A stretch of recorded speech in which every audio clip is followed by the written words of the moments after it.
the things that I always tell myself, it's not about me, it's about these animals. And I've cried, I've been frustrated at times, but once I remove myself out of the situation and say that, this is for the child my children will see an elephant in the next 50 years, hopefully, having our children and my great-grandchildren saying that the reason why these animals are still roaming on our continent is because of the people who stood up for them, the young people of our continent, the people who decided that, poaching is just not going to be an option. You're just not going to kill our elephants, you're not going to kill our lions. And having them say that pride, focusing on the animals and the future generations, because I always say we cannot be the generation that will allow our animals to lead to extinction. It's just not an option. We will be the generation that will stand together and fight against poaching and extinction of our animals.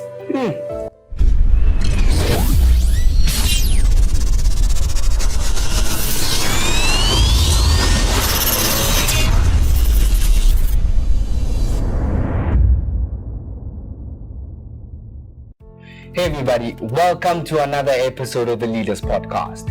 You're here because you believe that you too have been called to build and live an impactful life. However, you understand that having potential that cannot be put into fruition is similar to living a purposeless life. Having said this, our goal and mission with this show is to introduce you to stories of young people across the globe who we believe are the next generation of thought leaders in their respective fields.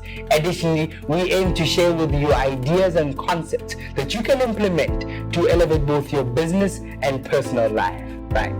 This episode's guest is known as the founder of the Teens for Wildlife movement, which aims towards reducing the illegal trading of wildlife across the African continent. At the age of 15, she was invited to talk at the Nature, Environment, Wildlife and Filmmakers Congress in Durban, South Africa.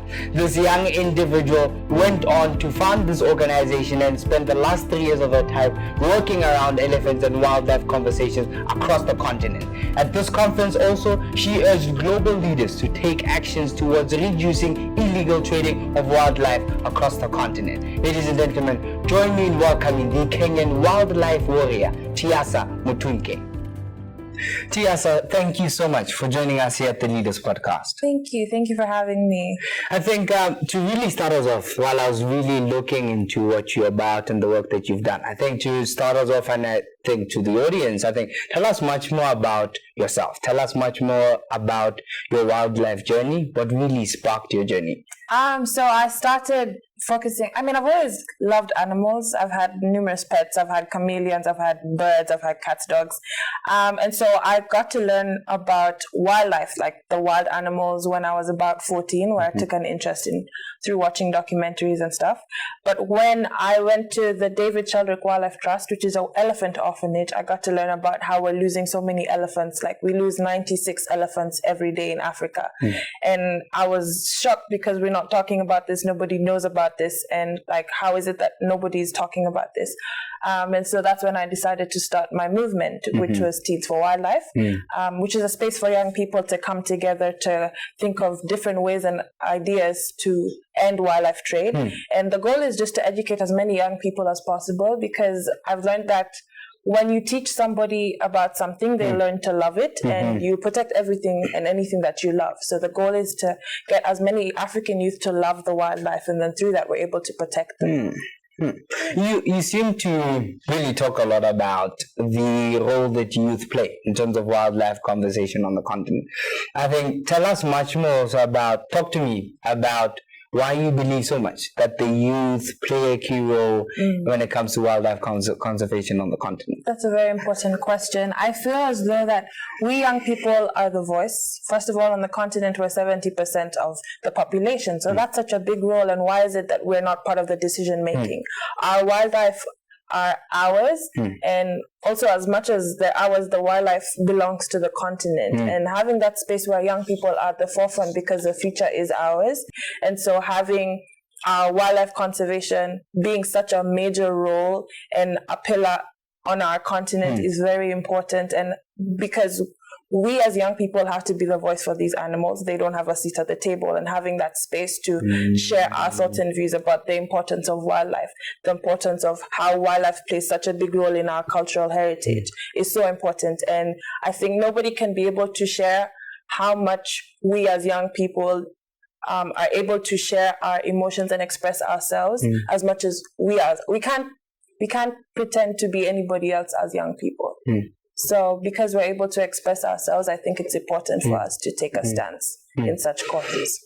I think it's quite an interesting outlook that you give. I think thank you for that answer. While you're listening, I think I was thinking much more around, you spoke a lot about the importance of taking the right decisions, right, in terms of the space.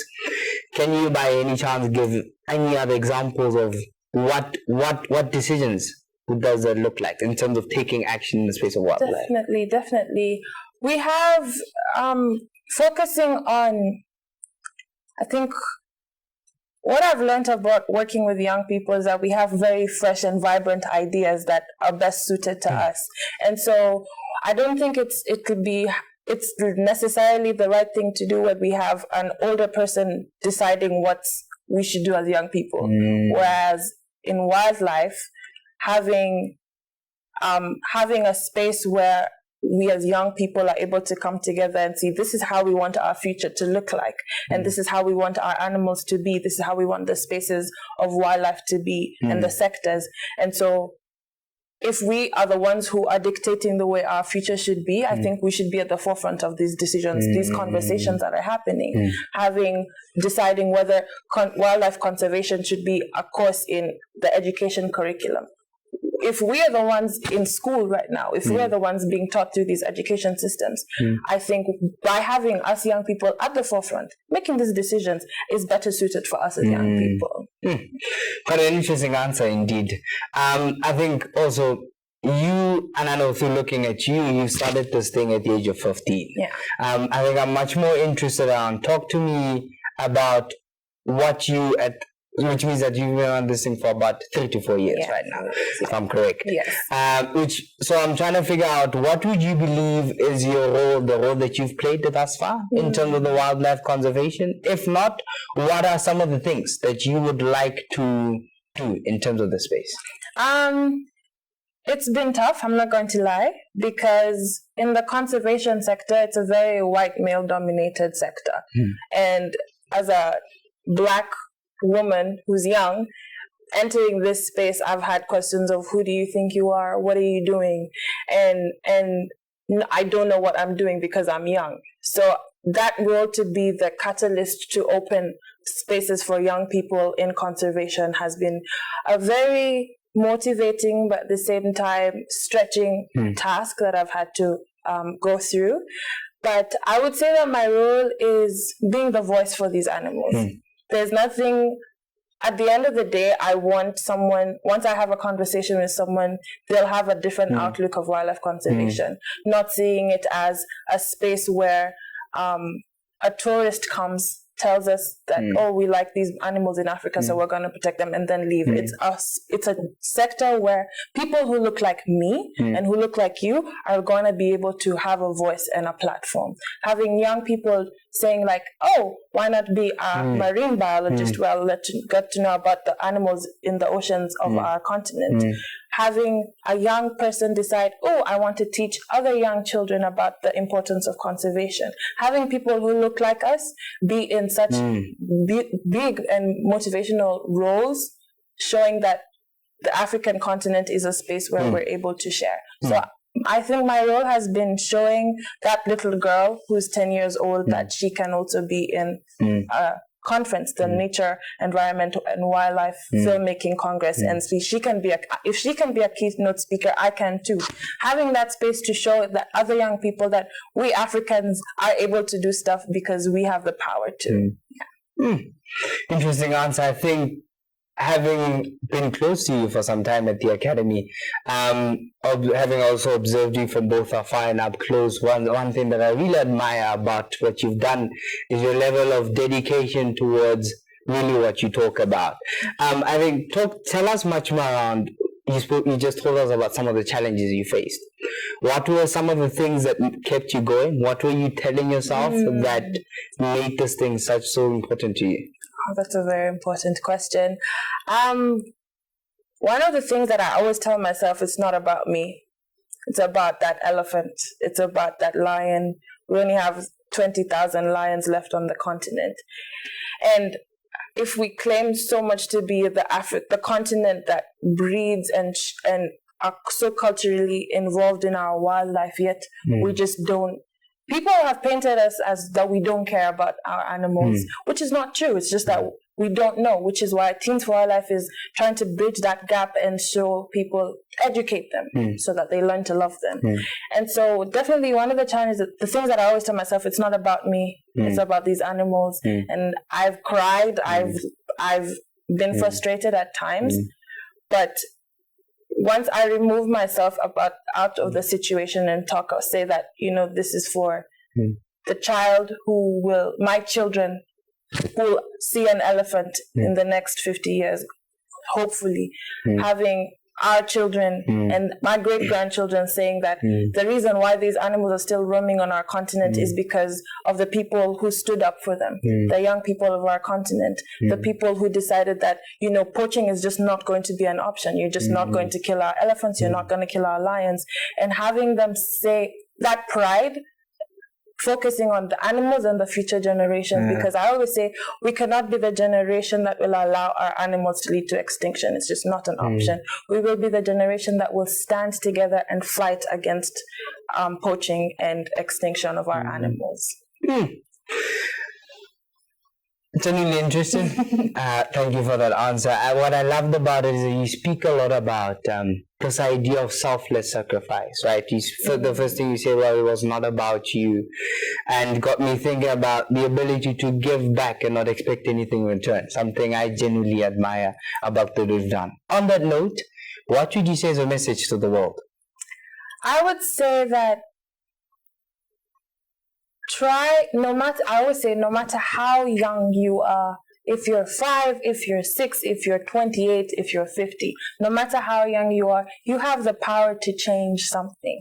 You have the space, you have the people who are there to help you. All you have to do is pick up the microphone and share your voice, share your message. And through that, people will listen, because there are other people who would look up to you and say, if she can do it, if he can do it, I can do it too.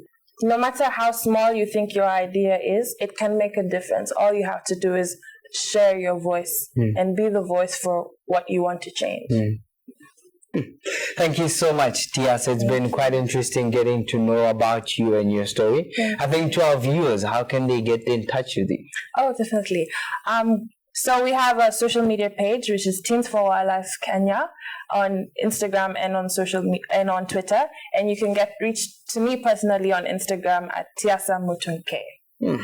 Thank you, Tiassa. Thank you very much. Right, there we have it from Tiassa Mutunkei herself. Guys, go check out what she's about on her social media pages. Once again, here at the Leaders Podcast, we believe that as more and more young people grow conscious of their unique purpose, as they discover their hidden pearl and live a life by their design, they add value to society in the only way they can. Follow us at the Leaders Podcast on both our Instagram and our YouTube page. Until next time, see you.